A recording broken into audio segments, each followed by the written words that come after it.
আসতে অল্প জালে বেশি তেলে আমাকে আগে তাই শিখাতে বুঝলে অল্প জালে বেশি তেলে আর এখন হলো উল্টো দিছি আমি অল্প তেলে বেশি তেলে শোনেন এটাও সত্য যে ফ্যাট সবার দরকার ফ্যাটও তো আপনার শরীরের জন্য দরকার আপনার ফ্যাট লাগবে না হ্যাঁ ফ্যাট জাতীয় কি খান কম দেখি এই তেলের তে যেটুকু ফ্যাট এছাড়া আর কি খান ফ্যাট জাতীয় ফ্যাট আপনার শরীরের জন্য অবশ্যই উপকারী আর আমরা আমার মনে হয় এত ফ্যাট খাই না যে ওটা আমাদের জন্য ক্ষতিকর আমি যেটা মনে করি গরুর গোশে কি আছে কত ফ্যাট আছে গরুর গোশ কি আপনার ফ্যাটের উৎস নাকি যে ফ্যাটের উৎস কি আপনার ফ্যাটের উৎস হলো ইসে মাখন ঘি তেল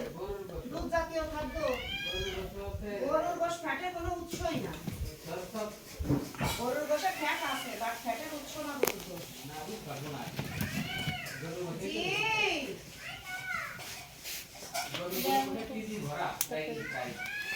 তুই ওইটা ভিডিও করতেছিস তুই পিঠে ভিডিও কর কে নিষিদ্ধ করলো তুই একটা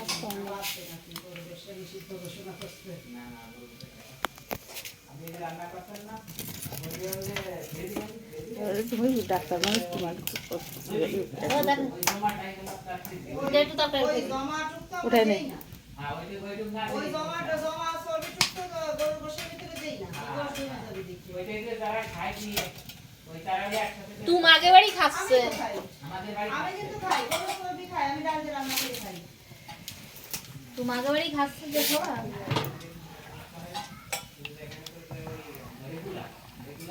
রেগুলার আমরা খাই এই জন্যই তো বললাম যে আমাদের আল্লাহর রহমতে ওই সমস্যাটা নাই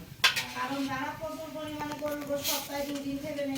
3 দিন খেবে না বা প্রতি সপ্তাহে খেবে না তাদের হলো সমস্যা আমরা মাসে একদিন বা 3 মাসে একদিন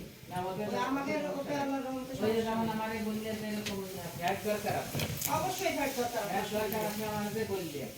কিন্তু মেডিকেলে আছে কি জানো মেডিকেলে আছে কি না ফ্যাট তো আপনার লাগবে আমি তো বললাম নাম্বারেও দিয়ে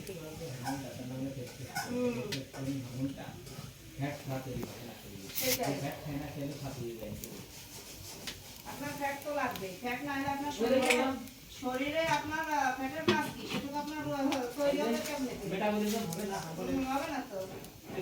অবশ্যই ফ্যাটের দরকার শরীরে ডিক্রিজ লিপিড আর আমাদের ফ্যাট আব্বা! খাই এটুকু আমাদের জন্য অবশ্যই প্রয়োজন। আব্বা ডিক্রিজ লিপিড ওয়ার ইম্পর্টেন্ট এ আসো না আসো এই যে আমরা যেই করি গরু মাংস খাচ্ছ না ওই লেবু আছে না লেবু দিয়ে ওকে কি দেবে বাইরে দিই ওরা ভয় পেয়ে না যে গরুর খাওয়া হয় এতে না ফ্যাট খাওয়া দরকার আসলে কুমার দিচ্ছি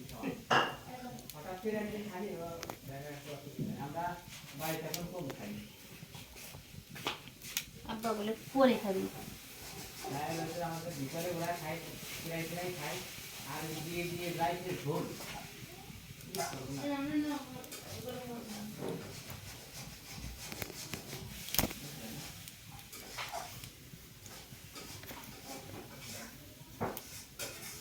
এত বাধা বাঁচতেছি তারপর দেখা মানে এক কথা মানি বলছে চলে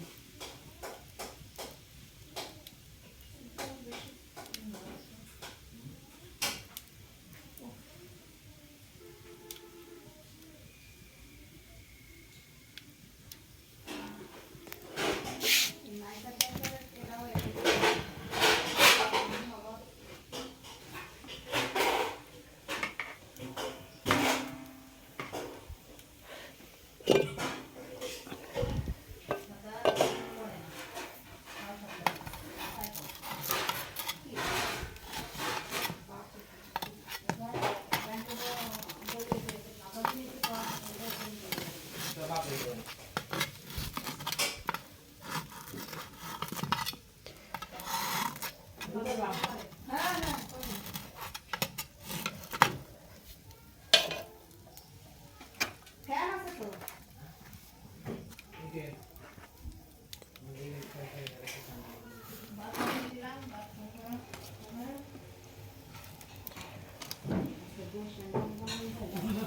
শান্তি পাইলাম না